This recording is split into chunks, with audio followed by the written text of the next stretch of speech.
Hello, and welcome back to our revision series on Weimar Nazi Germany from 1918 to 1939, with our focus on key topic 1, the Weimar Republic between 1918 and 1929.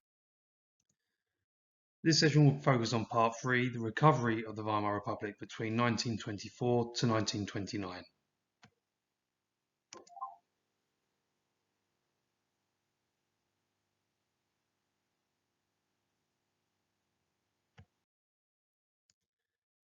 Today's content is going to focus on the recovery of the Weimar Republic, so it's going to be looking for the reasons for economic recovery, including the work of Stresemann, which would include the policies of the Rentenmark and the two plans regarding Dawes and Young and the American loans and investment in the German economy. And it's also going to be focusing on the achievements abroad, with a focus on the Locarno Pact, the joining of the League of Nations, and the Kellogg-Briand Pact.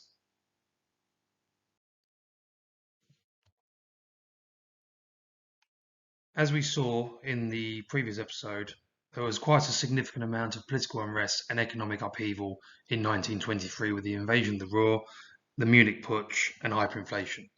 So when Stresemann came to the Foreign Ministry in 1923, he had three key aims to consider. One was to ensure that there was a restoration of international trust in Germany. The second was to rebuild the German economy. And the third was to provide political stability. So first of all, we're going to look at the economic recovery, and we're going to start off with the Rentenmark, as that was the first economic policy that was introduced by Stresemann after hyperinflation. So this was introduced in order to restore confidence in the German currency after hyperinflation had decimated the value of the German mark up to November 1923. It was issued in limited amounts and it was based on property values and not yet backed by gold. But it was replaced after 18 months by the Reichsmark, which was backed by gold reserves, which was a stable commodity at the time. This was considered to be successful because it did give value back to the German currency after hyperinflation. However, the significant drawback was that those who lost their savings due to hyperinflation were not compensated. And this left a sour taste in the mouth of anyone that suffered from hyperinflation.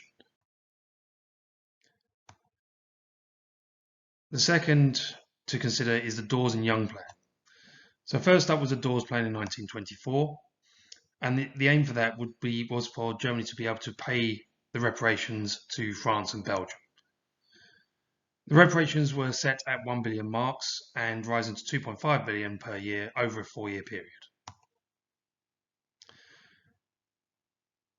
A key condition of this was that the French and Belgian troops would leave the industrialised area of the Ruhr, which they had been in since January of 1923.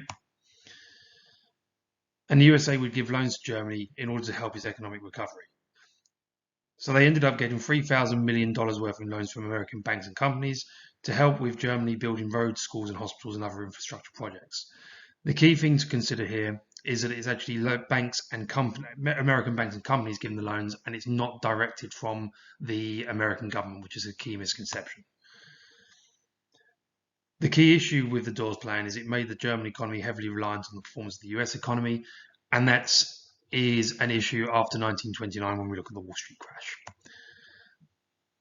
Later on in the time period is that we have the Young plan, and it's a bit of a response to the Dawes plan in the sense that that did set the reparations repayments at a lower level, but the German government were still complaining about the amount of payments that they were given to France and Belgium. So therefore, the reparations figure was reduced from £6,600 million to £1,850 million.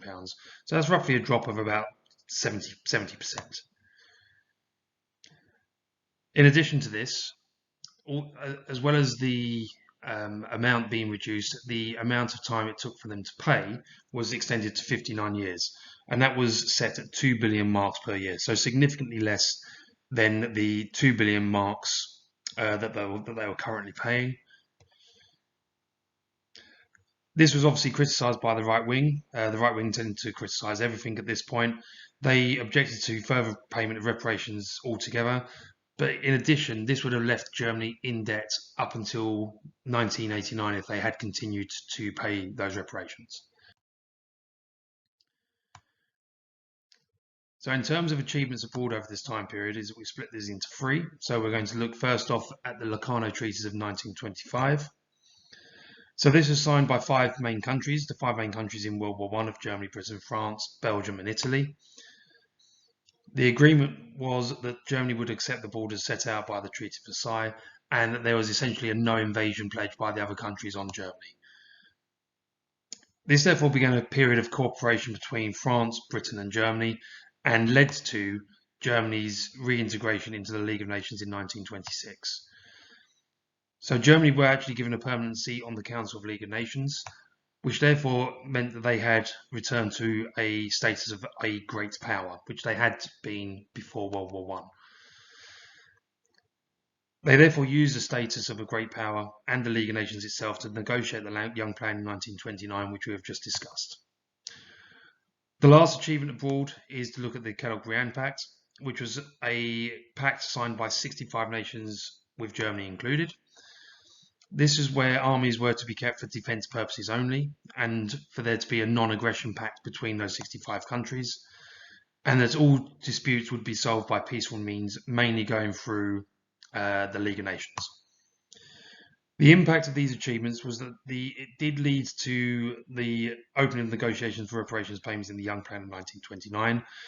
There is, however, still opposition from the right regarding reparations payments, particularly from industrialists who felt that their investment was heavily reduced by the reparations needing to be paid. Although on a positive, it did provide security for the German people as foreign armies had left the Rhine by 1927, and also they had obviously left the Ruhr by 1924. Now, this is likely to come up as an interpretations question on any given exam, and it's to do with the idea of the work of Stresemann, because there are two different interpretations to Stresemann's work. So the first interpretation would be something along the lines that Stresemann was Germany's saviour. So the evidence supporting that is that Stresemann did bring economic stability to Germany. The introduction of the Rentenmark did end hyperinflation. The Dawes plan did provide enough investment in infrastructure projects to provide jobs and therefore reduce unemployment. It did provide political stability as well, because many voters, having now got jobs and hyperinflation ending, did then tend to move away from the extremist groups. They were happy with the centre parties, of which Stresemann was a member of one of them. It's also important to note that there's no major political uprisings during this period. And if you compare that to the 1919 to 1923 period, where there were four major uprisings along with ongoing political violence, it is actually quite a significant success. It also regained international status, particularly with regards to the entry into the League of Nations.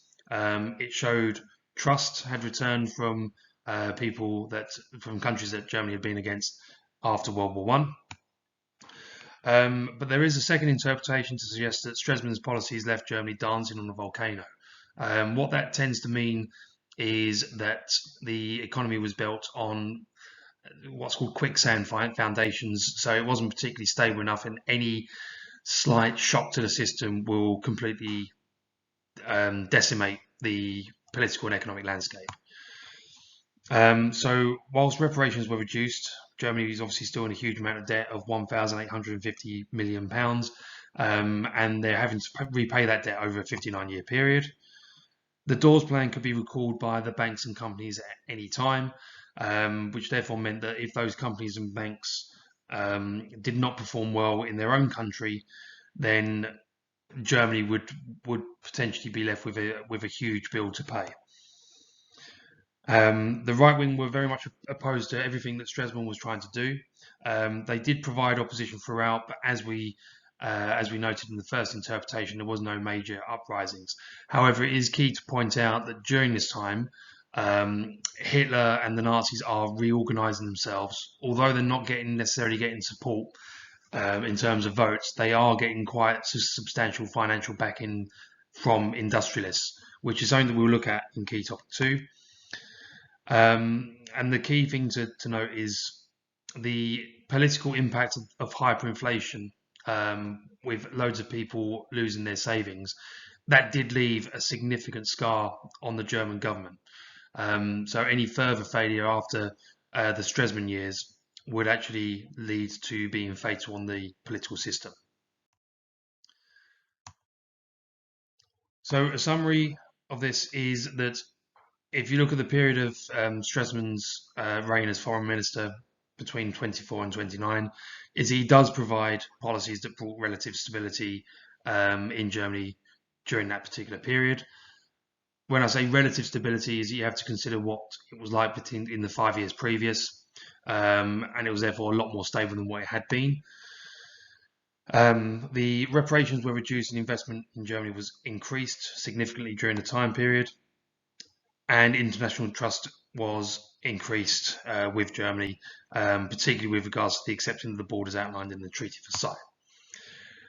However, you have to consider that the German economy was reliant on the performance of the US economy, with extremist parties waiting in the wings for any failure of government, which we would therefore see after the Wall Street crash of 1929. That concludes this episode. The next episode will be on the living conditions and the golden age of the Weimar Republic between 1924 and 1929. Don't forget to like and subscribe.